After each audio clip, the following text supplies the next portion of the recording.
Singapore పర్యటనలో భాగంగా ముఖ్యమంత్రి చంద్రబాబు మాట్లాడుతున్నారు. ఇప్పుడు లైవ్ చూద్దాం. ఈ విషయంలో నేను చూస్తున్నాను, నేను ఎక్కడ పోయినా చెప్తున్నా. ప్రపంచంలో 128 దేశాల్లో తెలుగు వాళ్ళు ఉన్నారు, ఇంకా ఎక్కువే ఉన్నారు. మా ఎన్ఆర్టీ రవి గారి లెక్కల ప్రకారం 128 దేశాలు ఇచ్చారు, ఇంకా ఎక్కువే ఉన్నారు. అయితే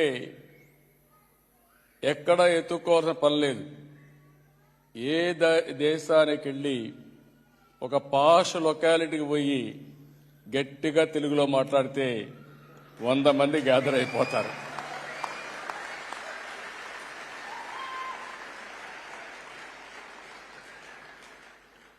ఇది చూసినప్పుడు దీనికంటే ఏం కావాలి ఆనందం అని అడుగుతున్నా. ఒక పబ్లిక్ పాలసీ, ఒక విధానం మనం తీసుకురాగలిగితే ఎన్నో డికేడ్స్ కాదు, కొన్ని సంవత్సరాల్లోనే ఇది వాస్తవ రూపం దాల్చే పరిస్థితి వస్తుంది. ఈరోజు హైదరాబాద్ ఉంది, ఆ రోజు వేసిన ఫౌండేషన్ ఈరోజు దేశంలోనే హైయెస్ట్ పర్ క్యాపిటా ఇన్కమ్కు చిరునామా ఏదంటే తెలంగాణ రాష్ట్రం. అది ఆ రోజు మనం వేసిన ఫౌండేషనే.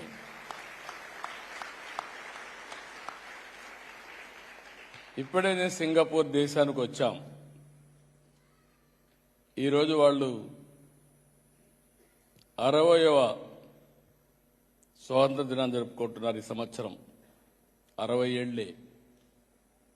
ఈరోజు 60 ఏళ్లలో వాళ్ళు ఇది చేసుకుంటామంటే $85,000 US dollars per capita income.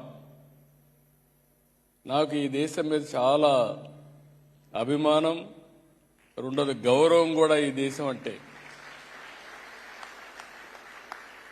చిన్న దేశం, ఒక ఫిషర్మెన్ విలేజ్, ఒక దార్శనిక కళ. మలేషియాతో ఉంటే 2 దేశాలు కూడా ఇప్పుడు కూడా కలిసి పనిచేసుకుంటున్నారు. కానీ వీళ్ళు లాభం లేదని బయట బొమ్మంటే బయట వచ్చి ప్రపంచంలోనే ఒక గౌరవప్రదమైన దేశంగా తయారు చేశారంటే అది ఒక వ్యక్తి సాధించిన ఫౌండేషన్ వేసిన విధానం అని చెప్పి నేను మీకు తెలియజేస్తున్నా. ఒక నీతి, నిజాయితీ. ఓసారి అనిపిస్తుంది, నిన్నే గవర్నర్ అయ్యాడు అశోక్ గజపతిరాజు గారు. ఆయన ఫైనాన్స్ మినిస్టర్గా ఉండేవాడు. నేను ఫస్ట్ డెలిగేషన్లో ఆయన తీసుకుని ఇక్కడికి వచ్చాను. ఆయనకు సిగరెట్లు తాగడం సరదా, తాగతానే ఉండేవాడు సిగరెట్లు. నేను ఎప్పుడు అనేవాడు, నువ్వు సిగరెట్ మానవయ్యా, లేకపోతే నీ ఆరోగ్యం పోతుంది, కొంచెం కంట్రోల్ చేసుకోమని చెప్పేవాడిని. సింపుల్ మ్యాన్, సిగరెట్లు తాగేవాడు. సింగపూర్కి వచ్చాడు, సిగరెట్ తాగడం మానేశాడు. నాకు ఆశ్చర్యం వేసింది, ఒక వ్యసనాన్ని ఇమ్మీడియట్గా మానేస్తారంటే ఆశ్చర్యం వేసి అడిగా, ఏంటి అశోక్ ఎక్కడ సిగరెట్ కనపడలేదు ఏంటన్నా. సార్ ఇక్కడ పొరపాటున సిగరెట్ తాగితే $500 ఫైన్ వేస్తారు. నేను తెచ్చిందే $500. ఇప్పుడు $500 పోతే నేనేం చేయాలి సార్ అన్నాడు. That is the power of Singapore.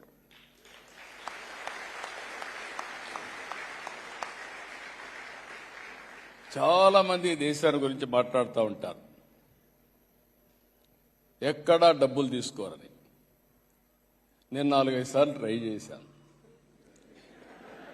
తీసుకోరా నిజమేనా అని. డ్రైవర్ని అడిగాను, టిప్పు తీసుకోవాను. సార్ తీసుకోమన్నాడు.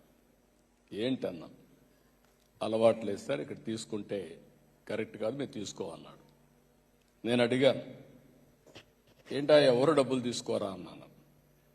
నాకు తెలిసి తీసుకోరు సార్, తీసుకుంటే మళ్ళా వాళ్ళు కనపడరని చెప్పి అన్నాడు.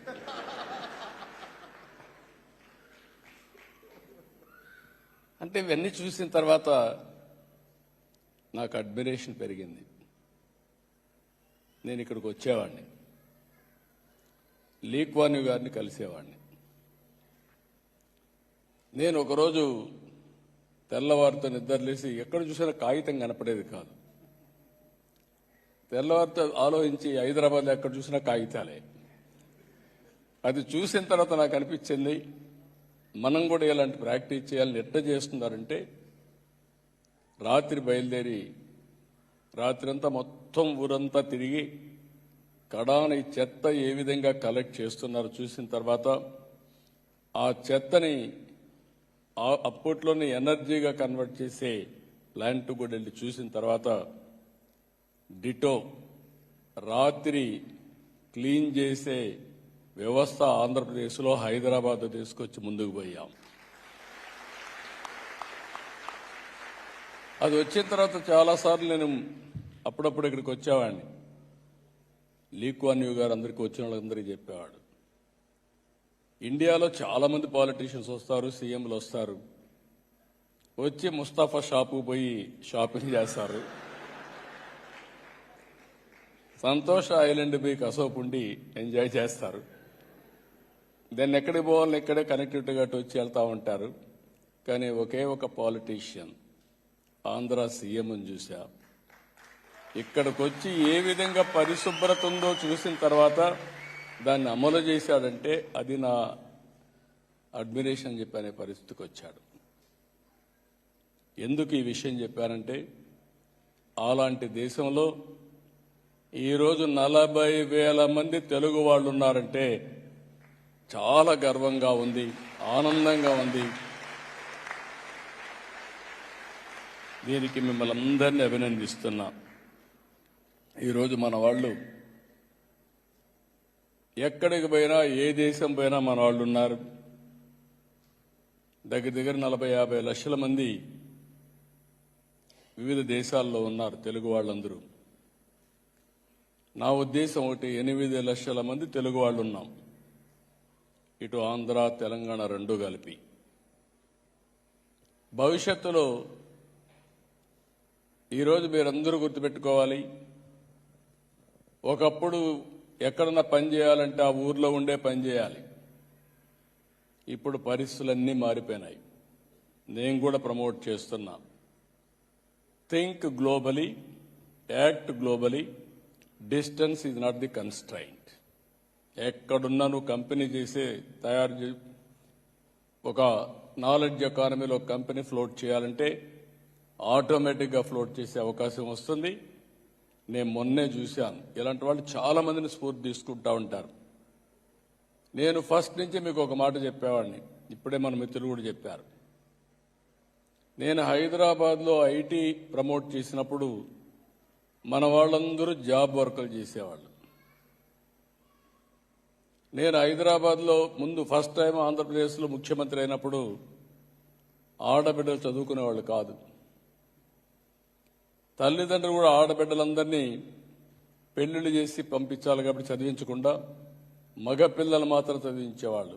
నేను అది ఒక ఉద్యమంగా తీసుకొని ఆ రోజు ప్రాక్టీస్ చేసి ఫస్ట్ టైం చరిత్రలో 33% ఉద్యోగాల్లో కాలేజ్ సీట్లో రిజర్వేషన్లు పెట్టాం. చాలా మంది మగపిల్లలు అడిగారు నన్ను, సార్ మీరు రిజర్వేషన్లు పెట్టారు, 33% కాకుండా ఒక 20% మెరిట్లో వస్తారు, 60% వస్తారు, మేమేమైపోవాలని. ఇప్పటి వరకు చాలా బాగా చదువుకున్నారు మీరు, కొన్ని రోజులు ఆడబిడ్డలు చదువుకోనండి, ఏం కాదని చెప్పాను. అప్పటికే మీరు ఒకసారి గుర్తుపెట్టుకోవాల్సింది, మొట్టమొదటిసారిగా ఆడబిడ్డల్ని గౌరవించిన వ్యక్తి, ఆస్తిలో సమాన హక్కే కాకుండా మహిళా యూనివర్సిటీ పెట్టిన వ్యక్తి నందమూరి తారక రామారావు గారు చెప్పి నేను మీకు తెలియజేస్తున్నాను. రాజకీయాల్లో కూడా మీరు చూస్తే 8% స్థానిక సంస్థల్లో రిజర్వేషన్లు తెచ్చారు. ఈ పాలసీస్ వల్ల వరకట్నం పోయింది, ఇప్పుడు రివర్స్ కట్నం వచ్చే పరిస్థితి వచ్చింది. I'm proud of it.